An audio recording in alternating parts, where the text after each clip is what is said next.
financial problems, and non-conventional solutions. Many people's first concern is financial ones. While most people try to address financial problems using conventional means, some people turn to unusual, occasionally surprising strategies that, although strange, can be successful. Unfortunately, as our example will show today, sometimes non-trivial means of income pose a hazard and even a risk to life. Early years. Carol Malesi. Born in 1995 to parents who would later split during her adolescence, Carol Malesi, a vivacious 26-year-old with Italian and Dutch background, her mother Josephine reared Carol alone in Italy. Her father, Fabio, moved to the Netherlands. Notwithstanding the difficulties, the young Carol had no grudges against her mother since she knew the sacrifices she made for the welfare of her daughter. Talent and childhood. Growing up in the little provincial village of Sesto Kende, Italy, Carol developed her interests in travel, dance, and horseback riding.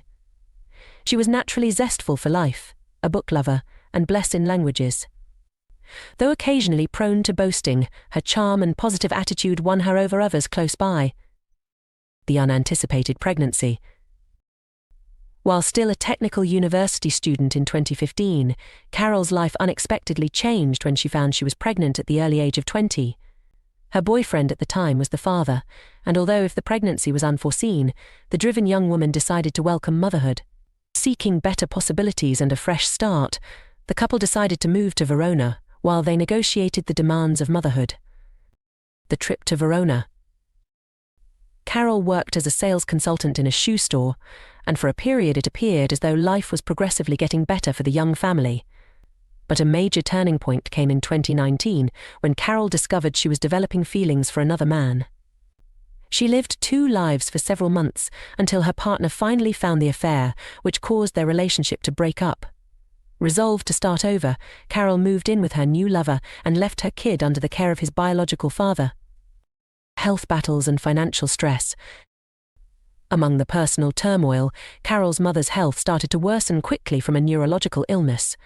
The young woman yearned to spend more time with her sick mother, but the start of the 2020 epidemic and the following lockdowns that tore throughout Italy threw her plans into chaos.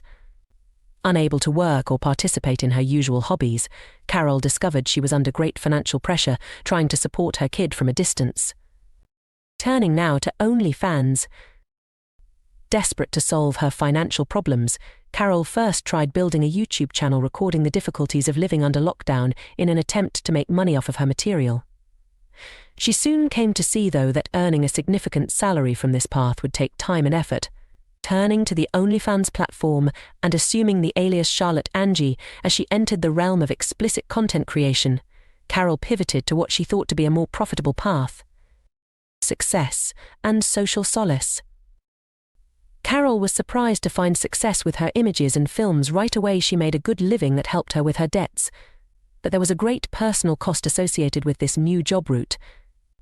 Many of her friends cut off relationships as knowledge of her controversial career grew, since they thought her decisions undesirable. But Carol argued that her work was a kind of art and expression and saw their responses as biased and limited-minded. Relationship problems and psychological challenges. Carol started getting invites to take public appearances and engage in adult film filming as her popularity on the platform shot sky. She underlined in interviews the transient character of her involvement with the business, implying hopes for next initiatives while savoring her present achievement and accumulating money to follow her objectives. Behind the scenes, though, Carol struggled with the psychological effects of her employment and voiced her annoyance at society's continual moral pressure and criticism. Moved to Reconstructing. Carol's personal life still was turbulent. Her new lover, the same man she had left behind her kid, disagreed with her job path, which caused more friction, and finally their split. Not deterred, the 25-year-old sought a fresh start once more, moving to the little town of Reconstructing, a province of Milan with a population of about 15,000, in an effort to separate herself from her contentious past. Reiterating the adult industry, Carol landed a work at a perfume store, but the appeal of the adult entertainment business was too powerful, and she soon found herself back on camera, finally leaving her retail post. She met David Fontana, a 42-year-old banker with a strong passion in food and photography, especially personal picture sessions, during this period. Meeting David Fontana. Married guy David had an apparently solid, loving relationship, but he had a past looking for beautiful young women eager to be part of graphic photo sessions online. When he met Carol in October 2020, the young actress really captured him. Their first meeting soon turned into a paid sexual arrangement that Carol approved of. David's growing actuation. Real emotions started to grow as their relationship went on, which led David to tell his wife about his adultery in March 2021 and insist on going for a divorce. Driven to swap his steady marriage for a passionate affair, the middle-aged guy had grown obsessed with his youthful mistress. Driven perhaps by possessiveness, David started helping Carol create her explicit material and claimed a part of her income in the process. Jealousy and control. As long as it was completely professional, he seemed unaffected by her involvement in pornographic films and public performances including sexual actions involving other men. But David's jealously erupted when Carol's ex-boyfriend got in touch trying to resume their relationship. David's nervousness lingered. Even though Carol turned down her ex's advances, he started making threatening phone calls to the younger man. Conflict with David. Though his exact role is unknown, he reportedly turned to damaging his rival's car twice. Carol's OnlyFans following by now had topped 30,000 members. She split her time between the Czech Republic and the Netherlands, filming material and producing unique videos in response to client demands. A new romantic interest. Her work was booming, and she had enough savings to give her long-term objectives top priority and seriously consider leaving the field. Carol discovered she was developing feelings for Salvatore DV, an adult film business colleague, in autumn of 2021. Salvatore presented Carol with an engagement ring as their relationship grew, a move she gladly approved of. Seeking out David's authority. Driven to create a future with her new fiancé, Carol struggled to separate herself from David's influence and the complicated web of their connection. Carol stayed living with David, who kept helping her create her material and benefited from their arrangement. She became more and more unhappy with the circumstances, though, and she covertly saw Salvatore whenever she could. Vanishes from public view. Her heart was bent on going back to Verona to live a fresh chapter in her life and be near her darling kid. In an unexpected turn of events, Carol disappeared from the public view early in 2022. Her once active social media profile dropped, and she only spoke seldom with worried friends and relatives. When asked for an explanation, Carol said she focused on getting back in touch with her child and ascribed her absence to ordinary concerns like apartment hunting in Verona. Enigmatic disappearance. Later on, she claimed to be on vacation in Dubai, so further hiding her location. Carol's friends contacted David once more during this period, but the man said their relationship had broken down and he had no idea where the missing woman may be found. Everything seemed odd later on. It was evident what was going on. Research of the remains. March 20th, 2022. A man was strolling across Borno village. He prefers to spend time on the picturesque cliffs. From the top of the ledge, he observed suspiciously big black trash bags on the coast, half empty yet weighted as if stones were inside. Curious by nature, the local inhabitant descended to examine the unusual artifacts more closely. The horrible discovery. They felt strange to the touch when the man untied the first sack he came across. He discovered a human hand inside. He gave the cops an instant call. Arriving at the top of the hill, the carabinieri did not immediately see that the bags had been flung from the cliff, so they were scraped against the rocks and might have compromised the contents. Found disfigured remains. 4 bags in all, and within the cops discovered 18 pieces of a dismembered body. It soon became evident that the remains were distorted to confuse identification from the very beginning. The face was severely disfigured, hence without further scientific study it was difficult to identify the victim. Professionalism indicates a competent perpetrator. As if it had been purposefully chopped off, some of the body was devoid of skin. Given the state of affairs, it was clear that the perpetrator could have been a hunter or a butcher, since he deftly dismembered the body. Working with great accuracy, they behaved professionally, understanding where and how to cut. Proof of long-term scheduling. The parts had clearly been kept in the cold for a lengthy period before the bags were thrown from the hill. Forensic specialists believe they were most likely tossed straight from a freezer, shook out from the ledge, and soon after a bystander found the remains. The police thought the culprit was a serial killer given his exhaustive approach and professional work.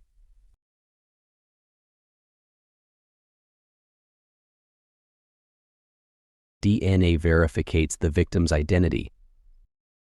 Official releases saying that DNA had verified the identification of the dead as Carol Malesi started to show up in various media sources on March 28th.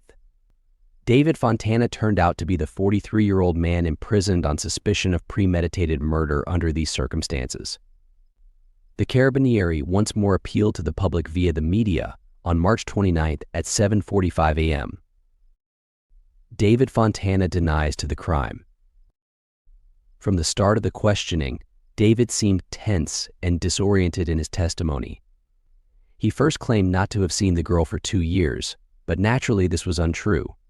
It also failed to explain why the man chose to disclose the disappearance a few days following the discovery of her body.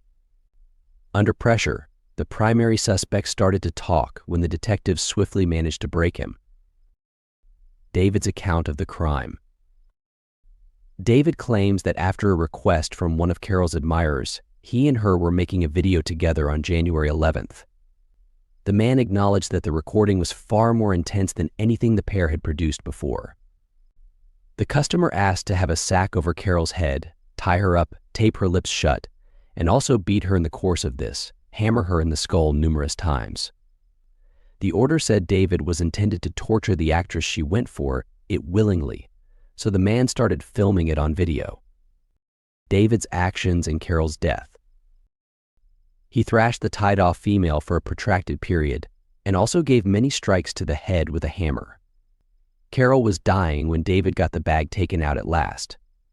David concerned that the girl was still suffering since she was still jerking in her death throes. Seeking to free her from misery, he grabbed a kitchen knife and, out of charity, cut her throat. Try to conceal the crime. The suspect said that he first finished off his victim and then started to arrange how to get rid of the body, instead of phoning the police or an ambulance when the girl was dying. He dismembered Carol's body 3 months following the murder and stored it in the freezer. Simultaneously, the man utilized the dead woman's cell phone from it. He kept in touch with her friends and relatives via messengers and social networks, therefore giving the impression that Carol was still alive. Contradictions in David's confession. The testimony of the perpetrator was disorganizing and illogical. He modified several facts of the narrative and frequently became perplexed. His whole account seemed suspect, and everything should have been examined. Reconstructing the crime.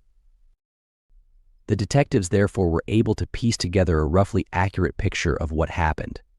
As it happened, Carol truly wanted to relocate to Verona in order to be nearer her son.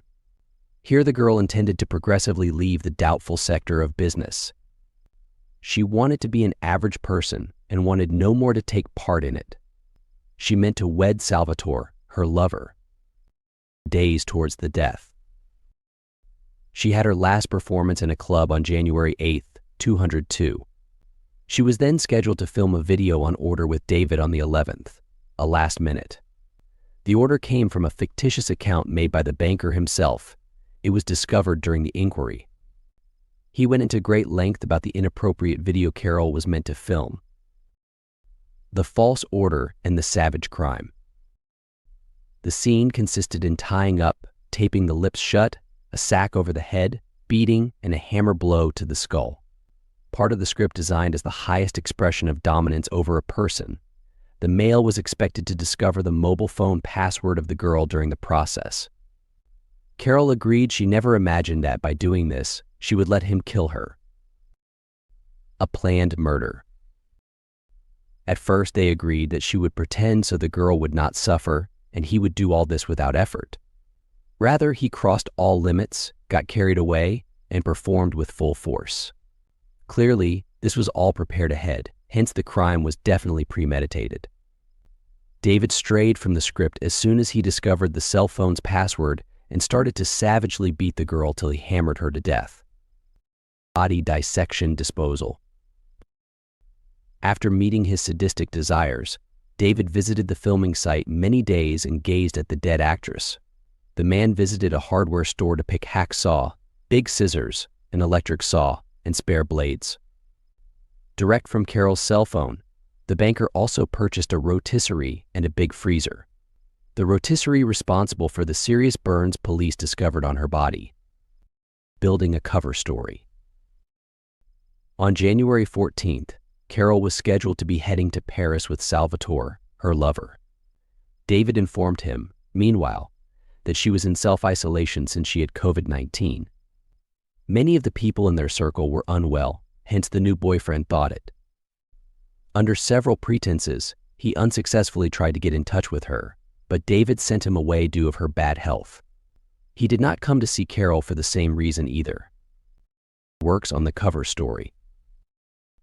Unbelievably, for 2 months none of her friends, not even relatives, visited David's residence to learn what had really happened to Carol. This played to his advantage. David gently dissected the body and covered the proof. He created the life events of the victim. He claimed that the mobile phone rang every day someone from friends or relatives wrote or phoned. He also periodically changed her social media profiles with pictures he came upon from her personal collection at the same time. Money motives for the cover-up. From the girl's bank card, he made several noteworthy purchases and even paid rent to also keep the narrative that she was alive, only undergoing treatment and maintaining a more isolated lifestyle intact. David claimed that he even attempted to kill himself following the filing of the missing person report, but he was detained and anyone believed it when the interrogation ended. David's life following a murder.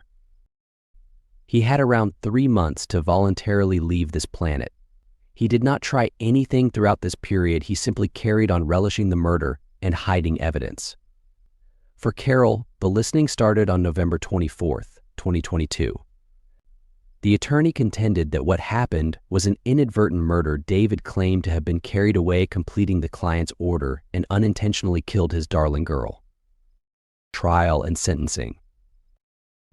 The prosecution, however, effectively shown that he himself created the order for this horrific film, therefore implying that he had advanced plans for the killing. Wanting time, the criminal answered on her behalf and misled the loved ones of the slain woman to get rid of the body. He also unintentionally discovered the phone password. The prosecution thought that jealousy or greed drove the crime. The verdict of the court. Carol said she wanted to move out. Salvatore was planning a wedding and their relationship was rapidly changing. For the killer, this meant the loss of the girl and his filmmaking earnings. Given the girl's primary work, the Envy version did not seem quite realistic. On the set for money, Carol routinely had sex with multiple guys. She worked concurrently for several studios and David was not envious of her. She was slain, nevertheless, when she chose to stop and begin a family with a new man. Psychiatric examination and sentence. David was sane and totally conscious of what was happening according to a psychiatric assessment. On June 12, 2023, the sentence was delivered. The prosecution had asked for life in jail, but the judge found the killer's acts lacked any premeditation. Not seen as aggravating events even was the fact of dismembering the body. The culprit thus got an unusually mild sentence of only 30 years in jail. For payment to the family victim.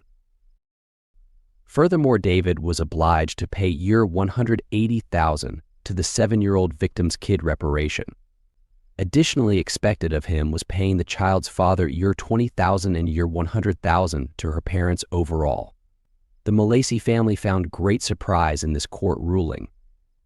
It was impossible to substantiate his participation in earlier comparable crimes. The part journalist plays in the research. Andrea Tortelli authored a book on this criminal event. In it, he detailed exactly how the journalist's involvement enabled the capture of one of the most vicious killers in Italian history. Finally, an audience involvement. I appreciate you investing time to view this video. If you could leave comments below with your observations and ideas, it would be much appreciated. I really benefit much from your comments and viewpoint.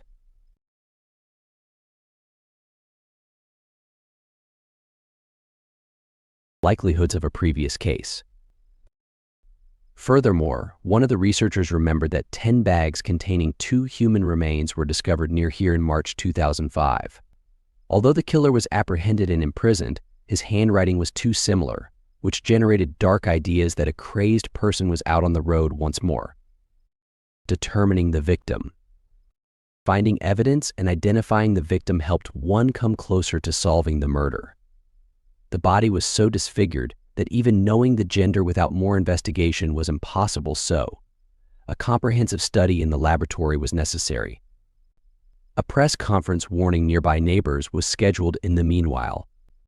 Public request for knowledge. The Carabinieri cautioned individuals and also sought significant witnesses who might have seen something they still did not know the victim at that time or the gender.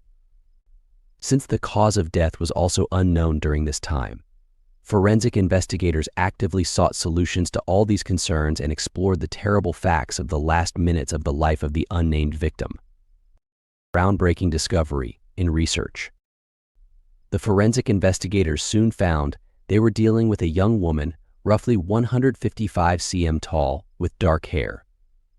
Her nails were covered in purple polish, multiple tattoos -11, and all were discovered on her skin. Most of them were purposefully destroyed by the killer, as if she had tried to erase, chop off, or peel them off alongside the skin. Apparently, the offender aimed to conceal any evidence enabling victim identification, therefore complicating the search. Tattoos as essential tools. The tattoos turned into a crucial clue. The officials told the public the victim was female even though they still did not know the identity of the killed woman. Assuming someone would identify the tattoo owner, the authorities described the preserved tattoos, but everyone remained mute. Journalist Andrea Tortelli's show shows interest. According to forensic analysis, the person had been kept in a freezer for a protracted period before being thrown from the cliff and had died more than 1 month ago. Journalist Andrea Tortelli, also the magazine's editor, took notice of the material. The man started to examine all the data after growing fascinated in the enigmatic murder. First, theories and local connection. Drawing on the facts, the journalist assumed logically. First of all, the culprit most certainly lived rather near the location of the body. He unlikely desired to bring the remains to such a far-off regional area. Second, the journalist was sure the killer knew his victim, which meant she also had to reside close. Though this was a major presumption, the writer began with it. The inquiry of a missing person. Andrea Tortelli then naturally questioned why there was no mention of the disappearance of someone fitting the description of the discovered girl. The victim had died more than a month earlier, hence why did her relatives not find her or notice this? Verification of Carol Malesi. On March 26, 2022, 1 week following the discovery of the body, the research underwent a breakthrough. A random witness called the police claiming he knew the girl discovered in Borno. By the tattoos he had seen before, that is. When the girl under the name Charlotte conducted an interview, he could exactly identify her. The deceased is known as an adult film actress. The dead turned revealed to be an adult film star who actively cultivated her social media profiles. Charlotte's tattoo pictures convinced the Carabinieri she was the victim. To get pertinent hints, the police made public the victim's alias. Tortelli keeps looking at it. Andrea Tortelli kept researching, exploring the specifics of the life of the killed woman. He learned that the girl worked concurrently with 2 agencies. The first movie studio responded that she had not worked with them for a long period, did not return calls or messages. Thus, the management thought she had just departed the company, as occasionally happens. Nothing more intriguing could be told by them. From the second studio, further leads. The journalist chatted with another adult film actress at the second movie studio who identified as a friend of the departed. She gave the phone number Charlotte used. This material helped them to at last identify the victim as Carol Malesi, calling Carol at her phone number. Many times Andrea Tortelli tried to call the girl's cell phone number, but never got through. Later on, though, he tried to reach her using Messenger.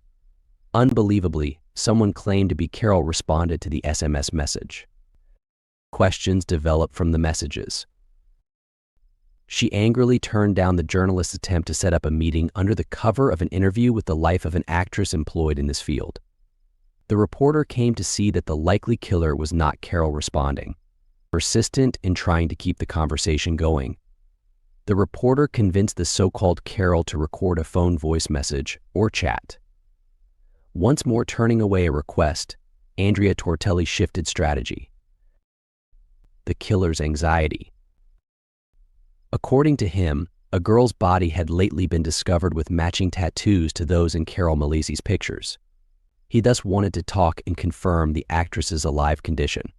It shocked the criminal much since he most likely did not know her body had been discovered.